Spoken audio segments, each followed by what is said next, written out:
Hello friends, and welcome to my YouTube channel. Today we're going to talk about that magical substance and how to draw it, flake. Painted flake to be exact. If you've been in the hot rod industry or know lowriders, semis, toilets, KitchenAid mixers, bowling ball pins, you name it, it's probably been flaked.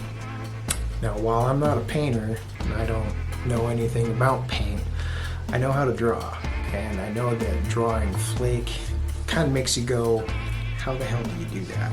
So I'm here to show you what works for me, what I've done during the past to kind of figure it all out, and just jump right into it, show what you need. Here we go. Alright, so what I usually have is I always have a scratch piece of paper. That way I can do color mixing and whatnot if I don't feel comfortable with the color.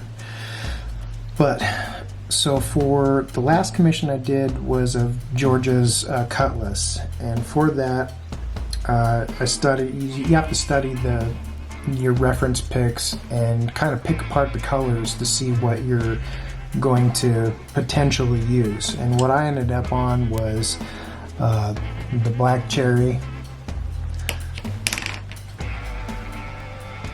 the crimson red, carmine red,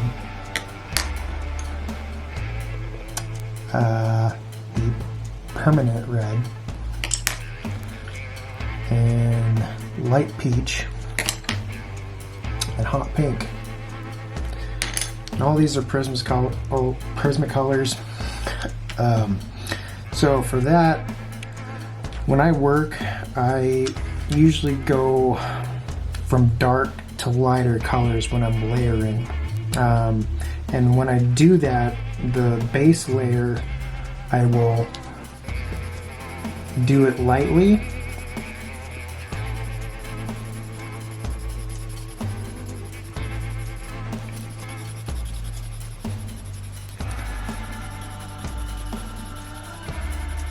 Like so. We'll take the darkest red that we have here,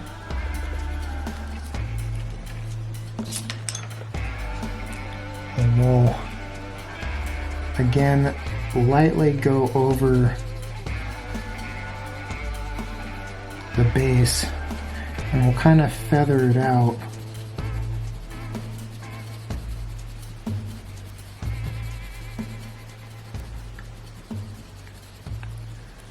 So we have a spectrum started of what we want our color to be. And then the lighter red will go ahead and press a little bit more firmly.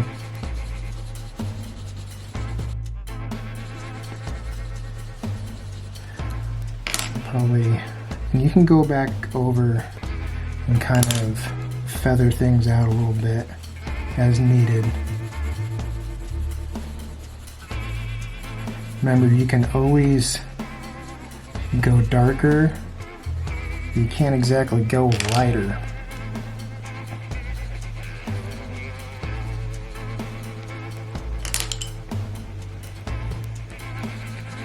So we have colors spectrum starting to take shape, and where we feather out on our lighter color,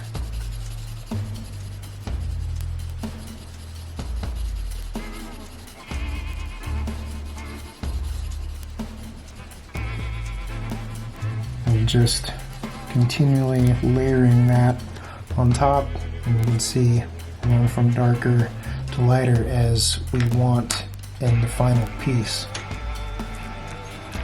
And again, sometimes the super glue doesn't hold like it should.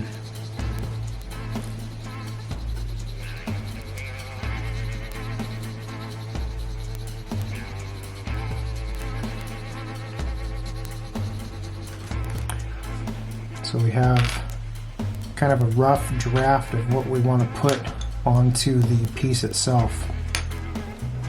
So, and for the flake effect, what I did is I have this on the drawing, and now we want to do flakes. So I have an acrylic paint pen, and we'll just kind of dot it. You can do bigger to smaller kind of clusters with the paint pen on top of everything.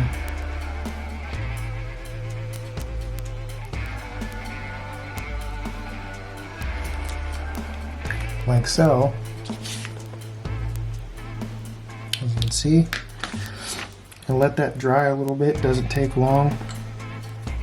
And now with your lighter colors on that drawing, I went over it with the permanent red in the darker spots, and you lightly go over that paint pen marks that you did, and the hot pink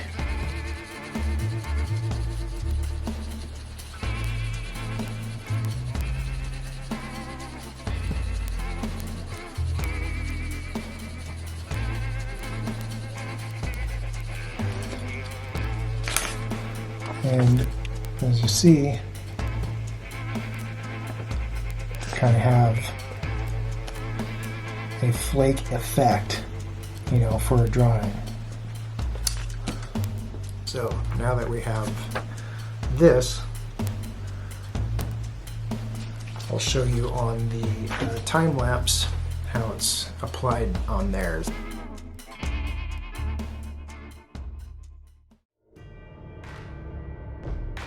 You can see here laying down the darker reds for the base and building up to the lighter colors.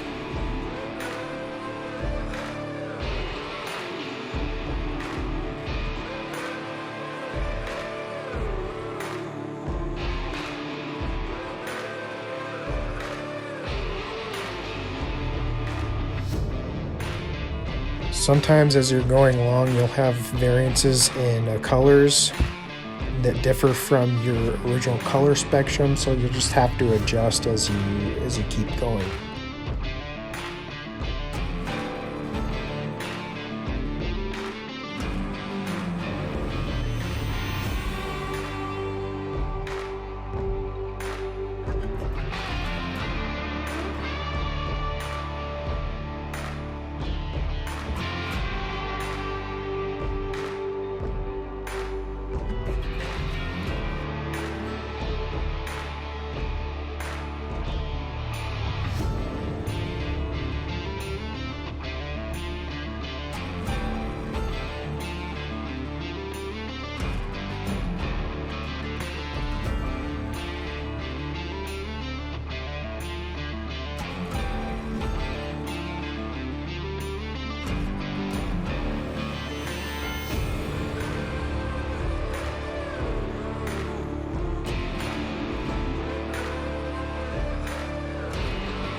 So that's how I do it. There's probably 100 different ways to do it, depending on what medium you're doing. This is all pencil for me. That's all I'm proficient in. So yeah, just remember, all this seems impossible until you actually start doing it, and it takes doing it like consistently. You know, all this stuff takes time. And the more time you put into it, the more proficient you'll be, and you'll surprise yourself. You know, so I started at ground zero. You know, so can you guys. So I'm going to try and do more with the YouTube here and try and do more tips and whatever. I'm not going to do subscriptions or any of that BS, dude, because if you find value in this, you know, subscribe, like, comment, and share, and we'll just try and do more of this. So until then,